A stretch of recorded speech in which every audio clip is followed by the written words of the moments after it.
What a great game for the National Football League, for the Kansas City Chiefs. To have the Lamar Hunt Trophy back in our hand here in Kansas City is a real treat to be a part of that. Appreciate all that Clark and his family have done for us to allow us to have the players we have and the equipment and everything that goes with that. And then this beautiful stadium with our fans, it's incredible. What a great experience. But we're not done. So we're not done. We've got another game against a real good Philadelphia Eagles team, and we've got a lot of preparation to go before we have a chance to play them. I'd like to take my hat off here to the Buffalo Bills and the great job that Sean's done with that group and his coaches and players. Every time we play them, it's one to store away and in the history books. It's just they're great, phenomenal games, and it's great for the fans. It's great for the league. I also like to put a shout out to the coaches, our coaches, for the job that they did, the coordinators, for putting together these game plans, literally a game of inches today. And we were lucky to be on that side of it, where we had the most inches. So that was a positive thing. And then for Mark Donovan and the great work that he does as our president, and Brett Veach for giving us these players so we can go play at the level that we play at. So, anyways, with that, time's yours. All these close games over the last couple of years, encourage you guys for this moment. Is that part of what comes through in the end? Yeah, I mean, listen, I mean, this came right down to an inch, literally. I mean, that's what the stop was. And so it was back and forth. It was going to be back and forth. Whoever had the ball last was probably going to come out on the, in the lead, so in the win. But I'm proud of our guys battling like they battled. I mean, Pat Mahomes was phenomenal. Travis Kelce, their leadership, Chris Jones.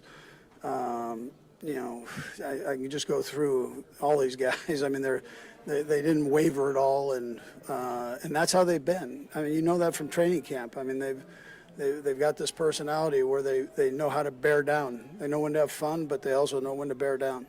And can you go also the 4th and 1 play on inside your own territory is not typical for you guys. What went into doing this? I just want to give you something to write about, Vahe. Now, listen, again, that's a trust thing. You have to have trust in your guys.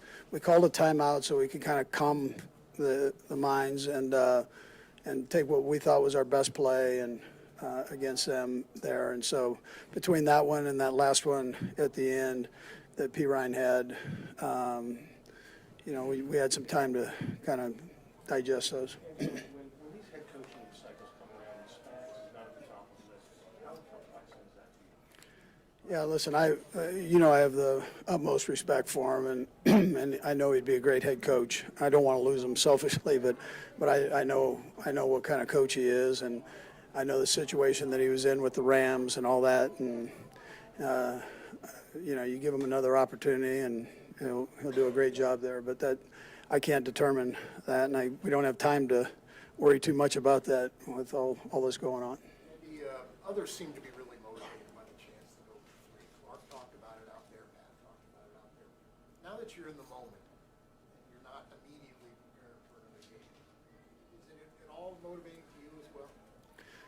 I think motivation's the wrong word, or I'm gonna just change that for you. So I would tell you we're motivated like crazy to win the game. I mean, that's what you're motivated to do.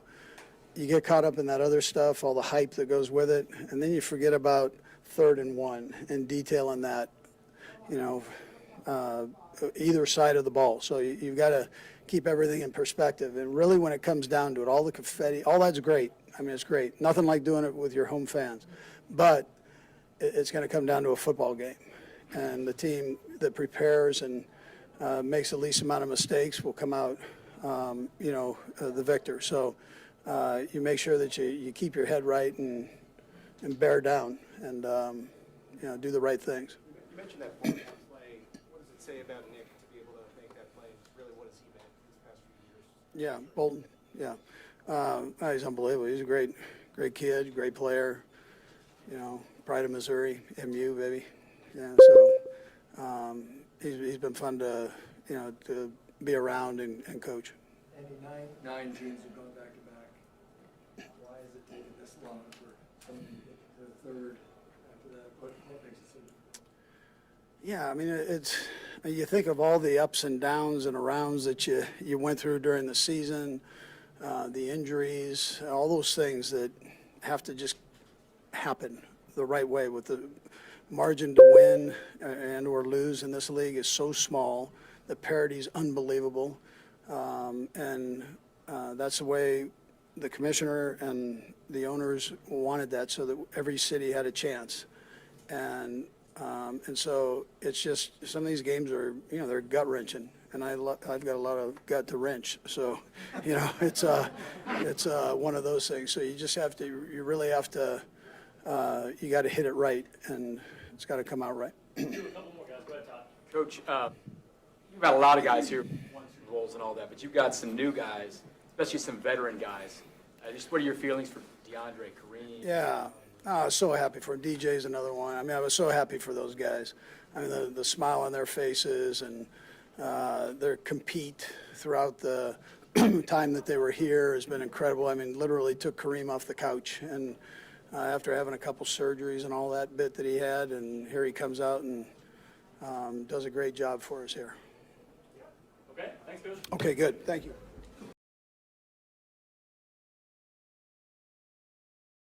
Taylor Swift and Travis Kelce celebrated the Kansas City Chiefs reaching the Super Bowl with the rest of the team, booking out a luxury rooftop bar in the city. DailyMail.com can reveal the NFL Golden Couple were center stage after the tight end's lackluster performance on the field, with quarterback Patrick Mahomes leading the team to a narrow 32-29 victory over the Buffalo Bills. His father, Ed, was seen smiling as he got out of the bus with other members of the Chiefs roster and their wags. Security ushered everyone inside to the private bash, with sources telling DailyMail.com the booking was only confirmed to be going ahead if the Chiefs won. While the majority of the guest list entered the bar through the front entrance, Swift, her boyfriend, and the Mahomes all opted to access the property through a side entrance in the garage. Swift's parents decided to immediately return to Nashville.